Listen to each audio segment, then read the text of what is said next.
Hello everyone, welcome to Raj talks. ഇന്നൊരു പുതിയ set പരിപാടിയായിട്ടാണ് വന്നിരിക്കുന്നത്. സിനിമ തന്നെയാണ് മെയിൻ വിഷയം. ഓസ്ട്രേലിയയിലെ വിഷയങ്ങളെല്ലാം തൽക്കാലം കുറച്ച് ദിവസം മാറ്റി വെക്കാമെന്ന് വിചാരിച്ചു. ഇപ്പോൾ തണുപ്പ് കൂടിയതുകൊണ്ട് അങ്ങോട്ട് ട്രാവലിംഗ് പരിപാടികളൊന്നും നടക്കുന്നില്ല. അപ്പോൾ വീണ്ടും ബാക്ക് ടു കുറച്ച് മൂവി ബാക്ക് ടു ബാക്ക് ചെയ്യാമെന്ന് വിചാരിച്ചു. സോ അതിൽ ഞാനിങ്ങനെ ഇൻസ്റ്റാ റീൽസാണോ ഫേസ്ബുക്ക് റീൽസാണോ ഏതോ ഇങ്ങനെ വെറുതെ നോക്കിക്കൊണ്ടിരുന്നപ്പോൾ കണ്ടതായിരുന്നു മിസ്കിൻ്റെ ഒരു വീഡിയോ. മിസ്കിൻ തമിഴ് ഡയറക്ടറാണ്, എല്ലാവർക്കും അറിയാം. Highly influenced by Akira Kurosawa. പുള്ളിയുടെ വർക്കിന് മിസ്കിന് ഭയങ്കര ഇഷ്ടമാണ്. അങ്ങനെ ആ വർക്കിൻ്റെ റിഫ്ലക്ഷനാണ് പുള്ളിയുടെ മൂവീസ് എന്നുള്ളതാണ് പൊതുവേ പുള്ളി തന്നെ പറയാറുള്ളത്. അപ്പോൾ മിസ്കിൻ്റെ ആ വീഡിയോ ഇപ്പോൾ തൽക്കാലം പ്ലേ ചെയ്യാം. ഭയങ്കര ഇൻട്രസ്റ്റിംഗ് ആണ്. കാരണം പുള്ളിയുടെ സ്റ്റേജിലെ ഉള്ള സംസാരമൊക്കെ നിങ്ങൾ കണ്ടിട്ടുണ്ടോ എന്ന് എനിക്കറിയില്ല. ഭയങ്കര ഇൻറ്റൻസ് ആണ്, ഭയങ്കര ഇമോഷണൽ ആണ് പുള്ളി. അത് പുള്ളിയുടെ സിനിമകളിലെ ക്യാരക്ടേഴ്സിനും ഉണ്ടാവും. അതെനിക്ക് തോന്നുന്നു പുള്ളിയെ തന്നെ റെപ്രസെൻ്റ് ചെയ്യുന്ന പോലെയാണ്. ഒരു ഒരു ഇച്ചിരി എക്സെൻട്രിസിറ്റി പുള്ളിയുടെ ക്യാരക്ടേഴ്സിനും ഉണ്ട്, പുള്ളിക്കും ഉണ്ട്. ഇപ്പോൾ സ്റ്റേജിലൊക്കെ വന്നിട്ട് പുള്ളി തമിഴിലെ തെറിയൊക്കെ പറയും, നല്ല രസമാണ് അത്. ചില സമയത്ത് പുള്ളിയുടെ ഇതായിട്ട് വരും, എന്നിട്ട് പുള്ളി തന്നെ സോറി ചോദിക്കും. എന്നിട്ട് പുള്ളി ഇങ്ങനെ ചില ഇപ്പം ഈ ഇടയ്ക്കൊരു പടം ഉണ്ടായിരുന്നു, സോറി പേര് മറന്നുപോയി. ആ പടത്തിനെ പറ്റിയൊക്കെ ആ സ്റ്റേജിൽ വന്നിട്ട് പുള്ളി പറയുമ്പോൾ പുള്ളി വേറൊരാളുടെ പടമാണ്, അതിനെ പ്രൊമോട്ട് ചെയ്യാനും ആ വേദിയിൽ വരുന്നതാണ്. പക്ഷെ പുള്ളി അതിൽ ഭയങ്കര ഇൻവോൾവ് ആയിട്ടാണ് സംസാരിക്കുന്നത്. അപ്പോൾ അങ്ങനെ പുള്ളി ഒരു സ്റ്റുഡൻസിന് ക്ലാസ് എടുക്കുന്ന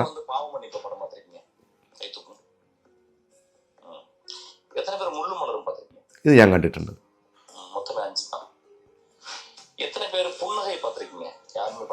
ഞാൻ കണ്ടിട്ടില്ല.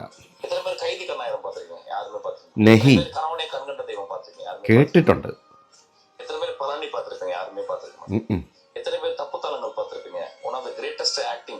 done by நம்ம ரஜினிகாந்த் சார் பார்த்துக்க மாட்டீங்க.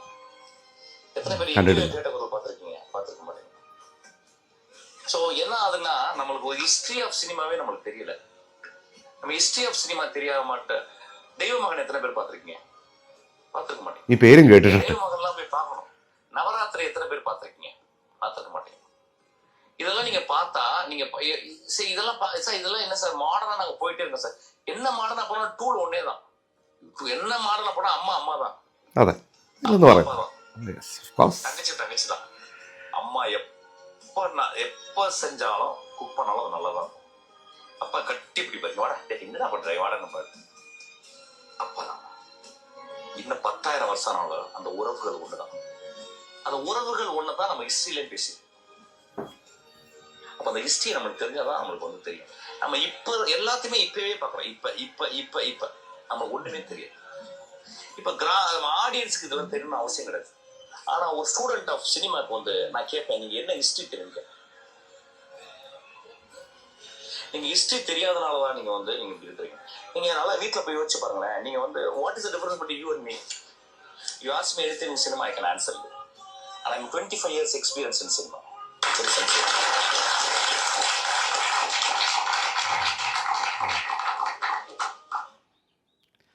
അപ്പോൾ ഈ വീഡിയോ കണ്ടിട്ടാണ് ശരിക്കും പറഞ്ഞാൽ എനിക്ക് തോന്നിയത്, ഇപ്പം നമ്മുടെ മൂവീസും ഇതുപോലെ ഉണ്ട്, മലയാളം ഇതുപോലെ ഉണ്ട്. തീർച്ചയായിട്ടും അതും എക്സ്പ്ലോർ ചെയ്യണമെന്നുണ്ട്. അങ്ങനെ ഒരു സെഗ്മെൻറ്റ് തന്നെ ചെയ്യണമെന്ന് തന്നെയുണ്ട് ആക്ച്വലി.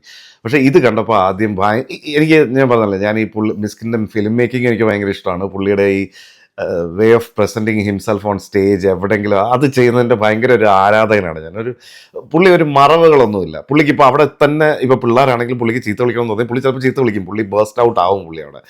അപ്പം പുള്ളി ഈ പറഞ്ഞ പടങ്ങളെല്ലാം ഞാൻ ഓൾറെഡി ലിസ്റ്റ് ചെയ്ത് വെച്ചു. ഇതിലാകെ നവരാത്രി ഞാൻ കേട്ടിട്ടുണ്ട്, അത് ഞാൻ കണ്ടിട്ട് അതിൻ്റെ ക്ലിപ്പിങ് എന്തൊക്കെയോ കുറച്ച് കണ്ടിട്ടുണ്ട്. എനിക്ക് തോന്നുന്നു നവരാത്രി ശിവാജി ഗണേശൻ്റെ 9 ക്യാരക്ടേഴ്സ് ചെയ്തതാണ്. അപ്പോൾ അതിനും മേളിൽ വരാനാണ് ദശാവതാരം ചെയ്ത ഒരു അപരാധമായി പോയത് കമലഹാസൻ്റെ.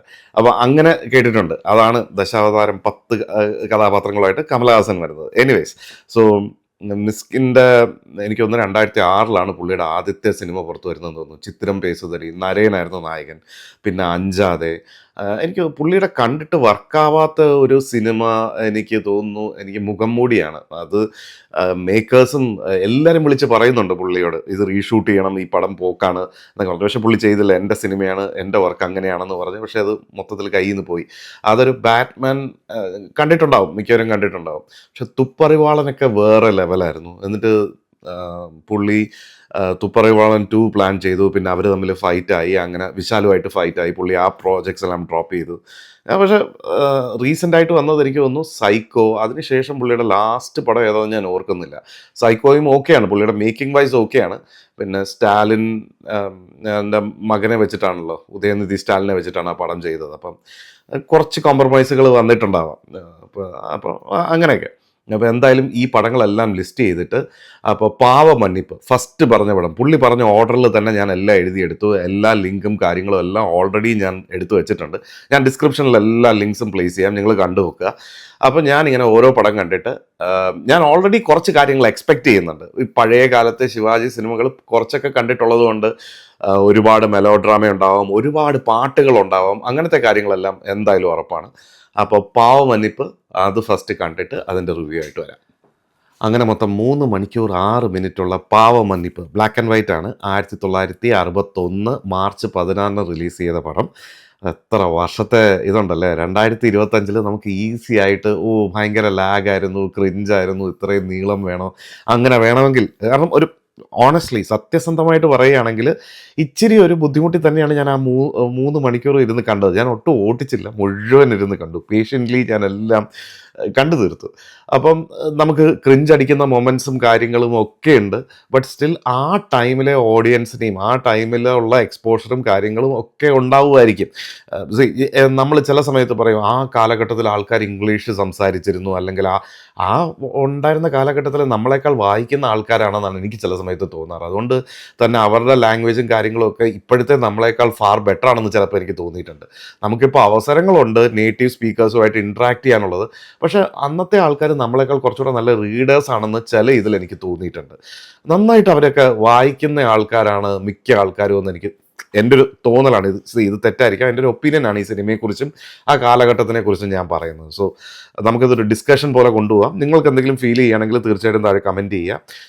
എന്തെങ്കിലും തെറ്റുകുറ്റങ്ങൾ ഇതിൽ പറയുന്നതിൽ വന്നിട്ടുണ്ടെങ്കിൽ ഹാപ്പി ടു റെക്ടിഫൈ. അതിൽ തെറ്റാണെങ്കിൽ തെറ്റാണെന്ന് തന്നെ സമ്മതിക്കുക, അത്രയേ ഉള്ളൂ. ഞാൻ ഈ പറഞ്ഞ പോലെ ജസ്റ്റ് ഒരു ഡിസ്കഷനായിട്ട് കണ്ടാൽ മതി.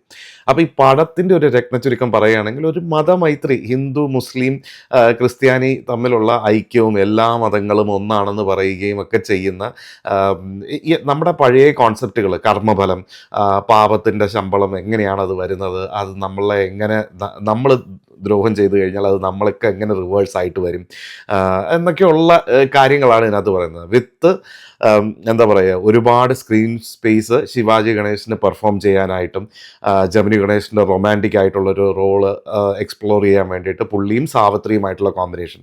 പിൽക്കാലത്ത് അവർ തമ്മിൽ കല്യാണം കഴിക്കുന്നുണ്ട്. ഇതിന് മുമ്പാണോ ശേഷമാണോ എന്നുള്ള കാര്യങ്ങൾ എനിക്കറിയില്ല. പക്ഷേ ഈ പടത്തിൽ എൻ്റെ ഒരു ഒപ്പീനിയനാണ്, വീണ്ടും ഞാൻ പറയുന്നത്, ഇടയ്ക്കിടയ്ക്ക് പറഞ്ഞു പോകുന്നതാണ്, സോറി. എനിക്ക് തോന്നുന്നതെന്ന് വെച്ച് കഴിഞ്ഞാൽ ശിവാജി ഗണേശൻ്റെ ഇതൊക്കെ ഒരു മീറ്റർ കുറച്ച് കൂടുതലാണ്. അപ്പം ഇത് പണ്ട് ഞാനൊരു അഭിപ്രായം, പണ്ട് ഞാൻ ചെന്നൈയിലായിരുന്നപ്പോൾ ഞാനിങ്ങനെ ഒരു റൂംമേറ്റിനോട് പറയുമ്പോൾ പുള്ളിക്ക് ദേഷ്യം വരും. പുള്ളി പറയുന്നത് വെച്ചാൽ ശിവാജി ഗണേശനെ പോലുള്ള ആക്ടേഴ്സ് എന്നൊക്കെ പറഞ്ഞാൽ അവർ സ്റ്റേജ് ആർട്ടിസ്റ്റാണ്, അപ്പോൾ അവർ അത്രയും ലൗഡായിട്ട് പെർഫോം ചെയ്ത് വന്ന ആൾക്കാരാണ്. കറക്റ്റാണ്. പക്ഷേ ഈ സിനിമയിൽ തന്നെ എനിക്ക് ഏറ്റവും ഇഷ്ടപ്പെട്ട പെർഫോമൻസ്, ഇപ്പോഴത്തെ കാലഘട്ടത്തിലും പുള്ളി അങ്ങനെ പെർഫോം ചെയ്ത് കഴിഞ്ഞാൽ നമുക്ക് ഇഷ്ടപ്പെടും. MR രാധ, പുള്ളി ഇതിനകത്ത് വില്ലൻ കഥാപാത്രമാണ് ചെയ്തിരിക്കുന്നത്. സിമ്പിളായിട്ട് പറയുകയാണെങ്കിൽ പഴയ കഥയുടെ ഫോർമാറ്റ്, സോപ്പൂട്ടി കഥയുടെ ഫോർമാറ്റാണ്. അതായത് പുള്ളി ഒരു കാര്യം ചെയ്യുന്നു, അത് കാരണം പുള്ളിയുടെ ഒരു മകൻ ഡിസ്പ്ലേസ്ഡ് ആവുന്നു, വേറൊരിടത്തോട്ട് പോകുന്നു. റാമായിട്ടുള്ള പുള്ളി റഹീമായിട്ട് ഒരു മുസ്ലിം എടുത്ത് വളർത്തുന്നു. വേറൊരു ഡ്രൈവറുടെ മകൾ ഇതുപോലെ ഡിസ്പ്ലേസ് ആവുന്നു, അതൊരു ക്രിസ്ത്യൻ കുടുംബത്തിൽ പോകുന്നു. അവസാനം ഇവരെല്ലാം ഒന്നിക്കുന്നു. ഇതാണ് സിമ്പിളായിട്ട് പറയുകയാണെങ്കിൽ. പക്ഷേ ഇതിൻ്റെ സ്ക്രീൻ പ്ലേ നല്ല രസമാണ്. ആ ടൈമിൽ എൻ്റെ ഓർമ്മയിൽ ഇപ്പം ഞാൻ നോക്കുമ്പോഴത്തേക്കും നമ്മുടെ പഴയ Malayalam cinema black and white കാലഘട്ടം ഞാൻ ഓർക്കുന്നില്ല, എഗെയിൻ എനിക്ക് വർഷം അറിയില്ല. പക്ഷേ സ്റ്റാറ്റിക് ഫ്രെയിംസ് ആണ്. അതായത് ഒരിടത്ത് വെച്ചിട്ട് എല്ലാവരും ഒരു സ്റ്റേജിൽ വന്ന് അഭിനയിച്ച് പോകുന്ന പോലെയാണ് മലയാളം ബ്ലാക്ക് ആൻഡ് വൈറ്റ് സിനിമകളിലാണ് എൻ്റെ ഓർമ്മയിലുള്ളത്. പക്ഷേ ഇതിൽ അങ്ങനെയല്ല. ഇതിൽ എല്ലാ ഓഡിയൻസിൻ്റെയും, അതായത് കൂടെ അഭിനയിക്കുന്ന ആൾക്കാരുടെയും റിയാക്ഷൻ ഷോട്ടുകൾ ഇവർ വെക്കുന്നുണ്ട്. അപ്പോൾ ഇവർ അത്രയും പണിയെടുത്തിട്ടുണ്ട്. ഈ 3 മണിക്കൂർ എന്ന് പറഞ്ഞു കഴിഞ്ഞാൽ ഒരു പാട്ട് വന്നാലോ എല്ലാത്തിലും ഇവർ ഇങ്ങനത്തെ സീക്വൻസുകളെല്ലാം ആഡ് ചെയ്യുന്നുണ്ട്. അതായത് ഒരു സ്റ്റേജ് അല്ല, ബേസിക്കലി ഇത് ക്യാമറ അങ്ങോട്ടും ഇങ്ങോട്ടും മൂവ് ചെയ്ത് ഓരോ റിയാക്ഷൻസ് എടുക്കുന്നുണ്ട്. ഔട്ട്ഡോർസ് ഒരുപാട് വരുന്നുണ്ട്. നമ്മുടെ സിനിമകളിൽ ബ്ലാക്ക് ആൻഡ് വൈറ്റ് സിനിമകളിൽ ഔട്ട്ഡോർ വരുന്നതും കുറേ കാലങ്ങൾക്ക് ശേഷമല്ലേ. അപ്പം എനിക്കിപ്പോൾ തോന്നുന്നു ഉണ്ണിയാർച്ചയാണോ അങ്ങനെയൊക്കെയുള്ള പടങ്ങളിലാണെന്ന് തോന്നുന്നു ബ്ലാക്ക് ആൻഡ് വൈറ്റിൽ കണ്ടതായിട്ട് ഓർമ്മ. പക്ഷെ കൂടുതലും ഇങ്ങനെ ക്യാമറ നിൽക്കും, ആൾക്കാർ വന്ന് പെർഫോം ചെയ്യും, പിന്നെ പോവും, അങ്ങനെയാണ്. പക്ഷെ ഇതങ്ങനല്ല. ഇതിലൊക്കെ അങ്ങനത്തെ ഇതുണ്ട്. പിന്നെ ഇതിൽ ചില വിഷ്വലിനകത്ത് തന്നെ നമ്മൾ എന്താ പറയുക, CCTV ഫൂട്ടേജ് പോലെ അവരിപ്പോൾ എന്ത് ചെയ്യുമായിരിക്കും എന്നുള്ള വ്യൂസൊക്കെ കാണിക്കുന്ന രീതിയിലൊക്കെ കൊണ്ടുവന്നിട്ടുണ്ട്. ആ, മനുഷ്യൻ ചന്ദ്രനിൽ പോകുന്നതിന് മുമ്പുള്ള സിനിമയാണ്. അപ്പോൾ ടെക്നോളജി അന്നത്തത് അത്രയും വെച്ചിട്ട് അവർ ഇത്രയൊക്കെ ചെയ്തു എന്നുള്ളൊരു അത്ഭുതമാണ് ഞാനിതിൽ പറയുന്നത് കേട്ടോ. അപ്പോൾ ഇതിൻ്റെ സ്റ്റോറി ലൈനെ പറ്റി ഇപ്പോൾ ഒരു ഐഡിയ ആയി. ഇതിൻ്റെ ആക്ടേഴ്സ് ആരൊക്കെയാണെന്ന് വെച്ച് കഴിഞ്ഞാൽ മെയിനായിട്ട് ശിവാജി ഗണേശൻ, ജെമിനി ഗണേശൻ. ഞാനിവർ ബ്രദേഴ്സാണെന്ന് വിചാരിച്ചുകൊണ്ടിരുന്നൊരു കാലഘട്ടം ഉണ്ടായിരുന്നു. ഇവരല്ല. ഇവർ ജസ്റ്റ് ഒരാൾ റൊമാൻറ്റിക് ഹീറോ ആയിട്ട് അറിയപ്പെട്ടു, ജെമിനി ഗണേശൻ. ശിവാജി ഗണേശൻ നടികർ തിലകം എന്നുള്ള ടൈറ്റിൽ പുള്ളിയുടെ ആക്ടിങ്ങും പുള്ളി ഓരോ റോൾസ് വളരെ ഡിഫറെൻ്റ് ആയിട്ട് അപ്രോച്ച് ചെയ്യുന്ന രീതിയിലൊക്കെ പുള്ളി ഭയങ്കര പേര് കേട്ട ഒരാളാണല്ലോ. പക്ഷേ എനിക്ക് ഈ പടത്തിൽ ഞാൻ നേരത്തെ പറഞ്ഞ പോലെ തന്നെ എം ആർ രാധയാണ് എനിക്ക് സ്റ്റാറായിട്ട് തോന്നിയത്. പുള്ളി അസാധ്യ പെർഫോമൻസ് ആണ്, ഒരു രക്ഷയില്ല. പിന്നെ നടിമാരിലേക്ക് വരുമ്പോഴത്തേക്കും സാവിത്രി അമ്മയും ദേവിക. എനിക്ക് ദേവിക അവരെ പറ്റി എനിക്ക് അറിയില്ല. പക്ഷേ സാവിത്രി അമ്മ നമ്മൾ പടം തന്നെ കണ്ടിട്ടുള്ള മഹാനടി എന്ന് പറഞ്ഞിട്ട് 2018 ഒരു പടം അവരെ ബേസ് ചെയ്ത്, അവരുടെ ബയോഗ്രഫിയെ ബേസ് ചെയ്ത് ഒരു പടം തന്നെ ഇറങ്ങിയിട്ടുണ്ട്. എന്ത് സുന്ദരിയാണ്! ബ്ലാക്ക് ആൻഡ് വൈറ്റിൽ കണ്ണൊക്കെ എഴുതിയ ഓരോ എക്സ്പ്രഷൻസ്. ഇപ്പം അതിനകത്ത് ഒരുപാട് പാട്ടുകൾ നമ്മൾ ഓൾറെഡി തീർച്ചയായിട്ടും ഈ പാട്ടുകളൊക്കെ നമ്മൾ കേട്ടിട്ടുണ്ടാവും. അതായത് ഞാൻ പാടാൻ ശ്രമിക്കാം, ആരും കൂവരുത്, കൂയി. അതായത് അത്താൻ എന്നത്താൻ സൊല്ലത്താൻ. ഇപ്പം ഈ അത്താൻ എന്നത്താൻ സൊല്ലത്താൻ എന്ന് പറയുന്ന ഈ 3 വാക്കുകൾ വരുമ്പോൾ തന്നെ 3 എക്സ്പ്രഷനാണ്. കണ്ണൊക്കെ ഇങ്ങനെ ബ്ലിങ്ക് ചെയ്ത് അത് കൊടുക്കാനൊരു കഴിവ് വേണം. അത് ഇപ്പം കാണുമ്പോൾ നമുക്ക് ക്രിഞ്ചാണ്. പക്ഷെ ആ 3 ടിങ് ടിങ് ടിങ് എന്ന് പറയുന്ന സംഭവത്തിൽ 3 എക്സ്പ്രഷൻസ് ഒക്കെയാണ് ഇവർ ഇടുന്നത്. അതൊരു രസമാണ് കേട്ടോ. ആ ടൈമിലെ ആൾക്കാരുടെ ആസ്വാദനം അങ്ങനെയാണ്. അതിലൊന്നും നമുക്ക് തെറ്റ് പറയാനില്ല. ഇപ്പം നമ്മൾ ഈ മതമൈത്രിയെ പറ്റി ഞാൻ ചിലപ്പം ബാക്ക് ഫോർത്തൊക്കെ ഇങ്ങനെ വന്നുകൊണ്ടിരിക്കുകയാണ്. എൻ്റെ മൈൻഡിൽ വരുന്ന അനുസരിച്ചാണ് ഞാൻ സംസാരിക്കുന്നത്. ഇപ്പം ഈ മതമൈത്രിയെ പറ്റി എന്താ പറയുക, ഓരോ ഡയലോഗ്സും കാര്യങ്ങളും ഓവർ ആൻഡ് ഓവർ ഇതിൽ പറഞ്ഞുകൊണ്ടിരിപ്പുണ്ട്. പക്ഷേ ഇന്നത്തെ കാലത്ത് ഫോർ എക്സാമ്പിൾ നാരായണിയുടെ 3 ആൺമക്കൾ ഞാൻ ലാസ്റ്റ് കണ്ട പടത്തിൽ ഇപ്പോൾ ഒരാൾ വന്ന് കടയിൽ വന്നിട്ട് ചോദിക്കുകയാണ്, ബ്രാഹ്മിൻസിൻ്റെ പപ്പടം ഉണ്ടോന്നോ അങ്ങനെ എന്തോണ്ടോ ചോദിക്കുന്നുണ്ട്. അപ്പോൾ ജോജു പെട്ടെന്ന് പറയുന്ന ഒരു ഡയലോഗ്, ഇവിടെ അങ്ങനെ എല്ലാവർക്കും ഉള്ളതേ ഉള്ളൂ, ഇന്നാർക്കെന്ന് പറഞ്ഞ് സെപ്പറേറ്റ് ആയിട്ടൊന്നുമില്ല. തീർന്നു. അവിടെ വളരെ ക്ലിയർ ആണ്. ആ ഒരു സ്റ്റേറ്റ്മെൻറ്റിലുകൊണ്ട് എന്തൊക്കെയാണ് ഒരു ഡയറക്ടർ ഉദ്ദേശിക്കുന്നത് എന്നുള്ളത് വളരെ ക്ലിയർ ആണ്. അവിടെ തീർന്നു. ആ ഡയലോഗ് ഓർത്തിരിക്കും, എവിടെയും എല്ലാവരും എപ്പോഴും ഓർത്തിരിക്കും. അതൊരു പോയിൻ്റാണ്, അതൊരു സ്റ്റേറ്റ്മെൻറ്റാണ്. പക്ഷേ ഈ പടത്തിൽ അങ്ങനെയല്ല. ഓവർ ആൻഡ് ഓവർ പറഞ്ഞുകൊണ്ടിരുന്നു. ഒരു പക്ഷേ ആ കാലഘട്ടത്തിൻ്റെ ആവശ്യമായിരുന്നിരിക്കാം, നമുക്കറിയില്ല. പക്ഷേ ഇന്ന് 2025 നമ്മൾ എത്തി നിൽക്കുമ്പോഴും ഈ ഡിവിഷൻസ് ഒക്കെ നമ്മുടെ ഇടയിൽ ഇപ്പോഴും ഉണ്ട്. സോ അന്ന് അത് അത്രയും ആഴത്തിൽ പറഞ്ഞു. ഇന്ന് കുറച്ചുകൂടെ എന്താ പറയുക, വലിയ ലെങ്തി സീൻസ് എടുക്കാതെ നമ്മളെ സംബന്ധിച്ചോളം ക്രിഞ്ച് ആവാതെ വേറൊരു രീതിയിൽ എടുക്കുന്നു. അത്രയേ ഉള്ളൂ. ആവശ്യം എല്ലാ കാലഘട്ടത്തിലും ഉണ്ടായിരുന്നു എന്നാണ് ഇപ്പോൾ പടങ്ങൾ കാണുമ്പോൾ നമുക്ക് തോന്നുന്നത്. നമ്മുടെ അനുഭവത്തിൽ നമുക്ക് തന്നെ അറിയാലോ, നമുക്ക് ചുറ്റുപാടുണ്ട്. ഓക്കെ, നമുക്ക് വീണ്ടും സിനിമയിലേക്ക് പോവാം. അത് ഒരു പാട്ട്. പിന്നെ പാലിഴുക്കും പഴമിറുക്കും പസി ഇറുക്കാതെ, ആ ഒരു പാട്ട്. ഇതെല്ലാം പിന്നെയും ഒരുപാട് തമിഴ് സിനിമകളിലൊക്കെ നമ്മൾ മീമായിട്ടും അങ്ങനെയൊക്കെ കേട്ടിട്ടുണ്ട്. വേറൊരു പാട്ട് അന്ത നാൾ മുതൽ ഇത്. പിന്നെ വേറെ ഉണ്ട്, എല്ലാവരും കൊണ്ടാടുவோம். അത് ശിവാജി ഗണേശൻ പാടുന്നതാണ്. അത് റംസാനോ ഏതോ ഒരു ഫെസ്റ്റിവലിൻ്റെ ഇതിൽ പുള്ളി പാടുന്നതാണ്. അതിൽ പുള്ളി ഡ്രംസ് ഒക്കെ യൂസ് ചെയ്യുന്നുണ്ട്, ഇങ്ങനെ അതിൽ താളം പിടിക്കുന്നതൊക്കെ അടിപൊളി. അപ്പോൾ പുള്ളി ഒരു ട്രൂ ആർട്ടിസ്റ്റാണ്. എനിക്ക് ഒരു ഓവർ ദ ടോപ്പ് അഭിനയം ചില സമയത്ത് ഫീൽ ചെയ്യാറുണ്ട്. അത് എൻ്റെ മാത്രം ഫീലിംഗ് ആയിരിക്കാം. നിങ്ങളുടെ അഭിപ്രായം നിങ്ങൾ രേഖപ്പെടുത്തുക. അപ്പോൾ അതാണ് എനിക്ക് ഓവറോൾ എനിക്ക് ഈ പടത്തിനെ പറ്റി തോന്നിയത്. അപ്പോൾ ആകെ മൊത്തത്തിൽ ഒരുപാട് കിടിലം പെർഫോമൻസുകളുള്ള, പ്രത്യേകിച്ച് എം ആർ രാധ, വീണ്ടും വീണ്ടും പറയാതിരിക്കാൻ പറ്റില്ല, കണ്ടു നോക്കുക. 3 മണിക്കൂർ 6 മിനിറ്റ് ഒരു വലിയ ഡ്യൂറേഷൻ തന്നെയാണ്. ഇത്തരം പാട്ടുകളും കാര്യങ്ങളും ഒക്കെ ഇച്ചിരി ബുദ്ധിമുട്ടായിരിക്കും കണ്ടിരിക്കാൻ. ഇപ്പോഴത്തെ ഒരു പടങ്ങളുടെ ഒരു ചടുലമായ സ്ക്രീൻ പ്ലേയും കാര്യങ്ങളൊക്കെ വെച്ച് നോക്കുമ്പോൾ കുറച്ച് ബുദ്ധിമുട്ടായിരിക്കും. പക്ഷേ 1961 ഇതൊരു സിൽവർ ജൂബിലി ഹിറ്റ്, അങ്ങനെയാണല്ലോ അന്നൊക്കെ പറയുക, സിൽവർ ജൂബിലി. അപ്പോൾ അതൊരു വലിയ സക്സസ് ആയിരുന്നു ഈ പടം. Directed by Bheem Singh. പുള്ളി തന്നെയാണ് ഇതിൻ്റെ സ്ക്രീൻ പ്ലേയും ചെയ്തിരിക്കുന്നത്. 1970 ഒക്ക കുടുംബം എന്ന് പറഞ്ഞിട്ട്, കുടുംബം അങ്ങനെ പറഞ്ഞിട്ട് ഇത് തെലുങ്കിലോട്ട് വീണ്ടും റീമേക്ക് ചെയ്തു. അപ്പോഴും അവിടെ ഹിറ്റായിരുന്നു എന്നാണ് ഞാൻ ഗൂഗിൾ സെർച്ച് ചെയ്യുന്ന മനസ്സിലാക്കിയത്. പിന്നെ ഇതിൻ്റെ പിന്നാമ്പുറ കഥകളൊക്കെ ഭയങ്കര രസമാണ്. ഇതിൻ്റെ AVM പ്രൊഡക്ഷൻസ് ആയിരുന്നു. അപ്പം ആ ടൈമിൽ ഇതിന് ഇവരൊരു അതിനൂതനമായ ടെക്നോളജി കൊണ്ടുവന്നിട്ട് ജപ്പാനിൽ നിന്ന് ഒരു വലിയ ഹൈഡ്രജൻ ബലൂൺ ഇവർ കൊണ്ടുവന്നു. എന്നിട്ട് അവിടുത്തെ ശാന്തി തിയേറ്ററിൽ ഇവർ ഈ ഹൈഡ്രജൻ ബലൂൺ നല്ല ഹൈറ്റിൽ കെട്ടിപ്പൊക്കിയിട്ട് ഇതിൻ്റെ ഡിസ്പ്ലേ AVM പ്രൊഡക്ഷൻസ് സ്റ്റുഡിയോസ് എന്ന് പറഞ്ഞിട്ട് ഒരു സൈഡിലും വേറൊരു സൈഡിൽ പാവ മന്നിപ്പ് അങ്ങനെ ഇതിൻ്റെ ടൈറ്റിൽ ഇട്ടിട്ട് ഇവരവിടെ അത് മാർക്കറ്റ് ചെയ്തു. അപ്പം വരുന്നവരും പോകുന്നവരും ഒക്കെ ഇത് കണ്ട അതൊരു എല്ലാവർക്കും ഒരു പുതിയ അനുഭവമായിരുന്നു.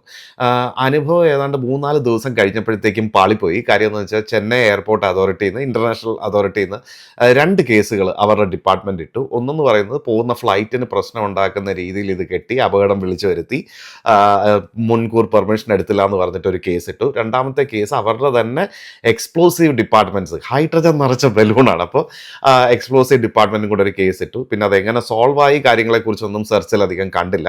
അപ്പോൾ എന്തായാലും അത് ഉടനെ തന്നെ പിൻവലിക്കേണ്ടി വന്നിട്ടുണ്ടാവും. അതായിരുന്നു ഒരു കാര്യം. പിന്നെ വളരെ ഇൻട്രസ്റ്റിംഗ് ആയിട്ട് കണ്ടതെന്ന് പറഞ്ഞു കഴിഞ്ഞാൽ സിംഗേഴ്സ് ആശാ ഭോസ്ലെ, ലതാ മങ്കേഷ്കർ. അതിൽ ആശാ ഭോസ്ലെ അവർ ചെന്നൈ വിസിറ്റ് ചെയ്ത സമയത്ത് ഈ പടം ആദ്യം കണ്ടു. അവർക്ക് തമിഴ് അറിയില്ല, പക്ഷെ കണ്ടപ്പോൾ ഭയങ്കര ഒരു കണക്ഷൻ ഫീൽ ചെയ്തു. ഇവർ തിരിച്ച് മുംബൈയിൽ പോയിട്ട് കുടുംബം ലതാ മങ്കേഷ്കർ അവരെ എല്ലാവരെയും കൂട്ടിയിട്ട് വന്നിട്ട് ഇവർ ഈ പടം കണ്ട് ഒട്ടും തമിഴ് മനസ്സിലായില്ലെങ്കിൽ ഇമോഷണലി ഭയങ്കരമായിട്ട് ഇവരെല്ലാവരും കരഞ്ഞു. കാരണം ശിവാജി ഗണേശൻ്റെ ക്യാരക്ടർ അവരുടെ അച്ഛനെ ഓർമ്മപ്പെടുത്തി എന്നാണ് പറയപ്പെടുന്നത്. അപ്പോൾ അങ്ങനെ ഇവർ ഈ പ്രൊഡക്ഷൻ കമ്പനിയായിട്ട് കോണ്ടാക്ട് ചെയ്ത് ഇവരെ കണ്ടുപിടിച്ച് ചെന്നൈയിലോട്ട് വന്ന് ഇവർ ശിവാജി ഗണേശനെ രാഖി കെട്ടി ഇവർ രണ്ടുപേരും. അപ്പോൾ അങ്ങനെ ഇമോഷണലി കണക്റ്റായ ഒരു വശവും കൂടെ ഈ പടത്തിനുണ്ട്. അപ്പോൾ ആകെ മൊത്തത്തിൽ എന്നിലെ സിനിമാ പ്രേമിയെ ഭയങ്കരമായിട്ട് സന്തോഷിപ്പിച്ച ഒരു സിനിമയാണ്. ഭയങ്കര ഇൻട്രസ്റ്റിംഗ് ആണ്. എനിക്ക് തോന്നുന്നു ഇതുപോലത്തെ സെഗ്മെൻറ്റുകൾ ഇനിയും ചെയ്യണം. അപ്പോൾ ഈ സെഗ്മെൻറ്റിൽ ഇനി അടുത്ത് വരാൻ പോകുന്ന പടം ആ പറഞ്ഞ അതേ ലിസ്റ്റിലാണ് ഞാനിപ്പോൾ എല്ലാം എഴുതി വെച്ചിരിക്കുന്നത്, മുള്ളും മലരും. ഇത് കണ്ടതാണോ എന്നെനിക്കൊരു സംശയമുണ്ട്, എനിക്ക് കറക്റ്റായിട്ട് അറിയില്ല. എൻ്റെ ഓർമ്മയിൽ ഇത് രജനീകാന്ത് തന്നെയാണെന്ന് തോന്നുന്നു. അപ്പം ഞാൻ അടുത്ത റിവ്യൂ അതുമായിട്ട് വരാം. അപ്പോൾ ഇപ്പം ഞാൻ ഈ പറഞ്ഞ പാവം വന്നിപ്പോൾ നിങ്ങൾ കണ്ടിട്ടുണ്ടെങ്കിൽ നിങ്ങളുടെ അഭിപ്രായം രേഖപ്പെടുത്തുക. അല്ലാത്തവർ താഴെ ലിങ്ക് ഞാൻ കൊടുക്കാം. ഈ പറഞ്ഞ എല്ലാ 10 സിനിമകളും യൂട്യൂബിൽ അവൈലബിൾ ആണ്. അപ്പോൾ അതിൻ്റെ ലിങ്ക്സ് എല്ലാം ഞാൻ മാക്സിമം പ്രൊവൈഡ് ചെയ്യാം. അപ്പോൾ കണ്ടിട്ട് നിങ്ങളുടെ അഭിപ്രായം രേഖപ്പെടുത്തുക. ഓക്കെ, അപ്പോൾ അടുത്ത വീഡിയോയിൽ കാണാം. Thank you.